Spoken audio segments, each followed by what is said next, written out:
tidak akan pernah berani melakukan satu lawan kotak kosong. Apakah dapat memenuhi persyaratan perolehan paling sedikit 20% dari jumlah kursi DPRD? Atau kedua, apakah dapat memenuhi mengawal apa yang sudah diputuskan MK agar bisa dilaksanakan oleh wakil-wakil rakyat kita. Kita tunjukkan bahwa rakyat masih ada. Kita tidak tidur ya teman-teman. Kita tidak tidur. Hai kawan-kawan Gemapos. Dinamika dan drama jelang Pilkada serentak tahun 2024 mungkin akan menjadi sebuah catatan perjalanan demokrasi di Indonesia. Tentu masih hangat diingatan masyarakat kita terkait aksi demonstrasi yang mengawal putusan Mahkamah Konstitusi soal syarat pencalonan pilkada. Hasilnya bisa dikatakan berhasil. Putusan Mahkamah Konstitusi berlaku jadi pedoman penyelenggaraan pesta demokrasi di tingkat daerah ini. Salah satu putusannya ialah menurunkan ambang batas bagi partai politik untuk bisa mencalonkan jagoannya di Pilkada tahun 2024. Maka, putusan itu mengundang harapan muncul lebih banyak pilihan yang bisa partai politik sajikan untuk dipilih oleh rakyat. Nah, yang menjadi pertanyaan, sejauh mana putusan itu berhasil memenuhi harapan sajian pilihan yang beragam untuk rakyat? Karena kenyataannya itu masih jauh panggang dari api. Putusan MK itu tidak serta-merta berdampak signifikan terhadap munculnya jagoan partai politik di semua daerah. Oke, kalau kita bicara Jakarta, Jawa Barat, Jawa Tengah, dan Jawa Timur, dampaknya mungkin terasa dan karena itu juga menjadi daerah strategis yang mendapat sorotan besar.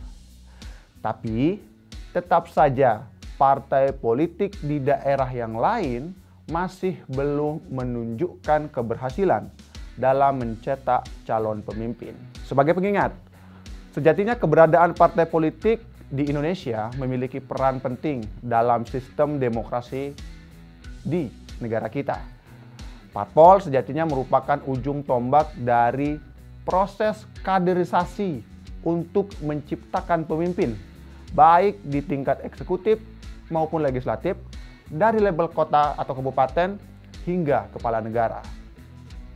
Akan tetapi, jika kita melihat berbagai sajian drama dalam tahapan Pilkada 2024 ini, itu menunjukkan bahwa tugas dan tanggung jawab tersebut jauh dari kondisi ideal. KPU mencatat pada pilkada saat ini masih memunculkan setidaknya 43 daerah yang muncul hanya ada calon tunggal. Calon tunggal dan kotak kosong menjadi salah satu anomali dalam sistem penyelenggaraan pilkada serentak di Indonesia. KPU mencatat pada pilkada saat ini masih memunculkan setidaknya 43 daerah dengan calon tunggal. Nah, dan calon tunggal serta kotak kosong merupakan salah satu anomali dalam sistem penyelenggaraan pilkada serentak di Indonesia. Meski beberapa pihak menyebut kondisi itu merupakan bagian dari demokrasi, tapi perlu diingat, di sisi lain, ini membuktikan bagaimana partai politik gagal dalam menjalankan fungsi kaderisasi dan rekrutmen politik mereka. Bukankah itu merupakan fungsi utama dari partai politik di negara demokrasi? Partai politik tentu harus selalu siap dengan calon yang akan diusung. Tapi kenyataannya, banyak partai hingga kini tidak mampu melakukan seleksi dan kaderisasi yang selektif.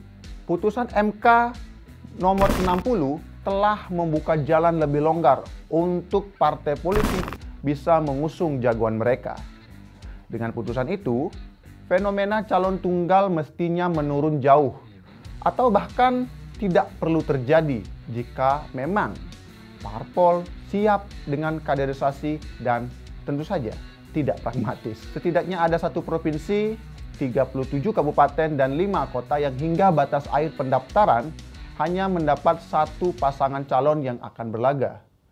Artinya terdapat 43 calon tunggal dari 545 daerah atau sekitar 7,89%. Ya, meski itu tidak jauh berbeda dengan situasi pada pelaksanaan pilkada tahun 2017 hingga tahun 2020 lalu, Ketika itu terdapat 50 pasangan calon tunggal atau sekitar 9,17%. Akan tetapi, saat itu persyaratan pencalonan kepala daerah masih sangat tinggi, yakni 20% kursi atau 25% suara sah. Mepetnya pembacaan putusan MK dengan tenggat pendaftaran menjadi alasan parpol untuk tidak sempat menyiapkan alternatif pilihan calon di 43 daerah tersebut. Tetapi jikalau memang parpol siap dengan kader mereka di tiap-tiap daerah, tentu tidak ada alasan atau hambatan mendaftar meskipun jedanya cuma sehari. Bukankah biasa seperti itu? Atau apakah politik belakang panggung serumit itu sehingga tidak bisa menyiapkan kader? Ya nggak tahu lah ya. Sepertinya kalau menurut kami tidak ya. Kalau kita memang melihat kondisi yang terjadi kemarin seperti di Jakarta, Jawa Tengah maupun Jawa Timur. Bahkan ada calon yang sampai kaget dengan dirinya dicalonkan. Nah, itu gimana itu? Ini berarti partai sudah siap walaupun waktunya bahkan tinggal setengah hari pun. Terang saja, pragmatisme parpol juga menjadi faktor masih suburnya calon tunggal di Indonesia. Parpol enggan mencalonkan kandidat yang peluang menangnya sangat kecil, sehingga lebih memilih bergabung dengan koalisi besar atau enggan melawan petahana yang punya modal besar. Lalu, kemana ideologi, visi, cita-cita partai yang ditanamkan kepada setiap kader jika kondisinya masih seperti itu? Kemudian ada faktor lainnya, adalah soal biaya pilkada saat ini yang masih sangat besar. Yang pasti masih juga menjadi pertimbangan parpol untuk mengirimkan kader mereka bertarung dalam gelanggang kontestasi demokrasi daerah. Dalam tanda kutip nih, yang penting masuk kekuasaan dulu, nanti kita pikirkan selanjutnya. Begitu kira-kira prinsip partai politik yang pragmatis. Nah, belum lagi nih alasan lainnya, elit parpol lebih mengutamakan aksi borong partai dan lebih memilih hanya ada satu calon dalam pilkada. Meskipun hal itu sejatinya mereka sadari mengkerdilkan esensi demokrasi. Akhirnya yang jadi korban rakyat. Rakyat hanya disajikan pilihan yang sangat-sangat terbatas, yang itu hanya disuguhkan atau diberikan oleh elit. Pilih orang atau kotak kosong. Demokrasi harus menguntungkan rakyat, begitulah prinsipnya.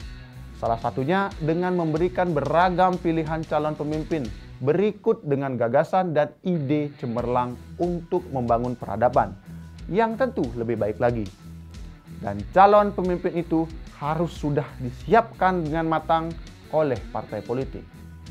Maka partai politik harus mampu berbenah, membangun sistem kaderisasi yang jauh lebih matang.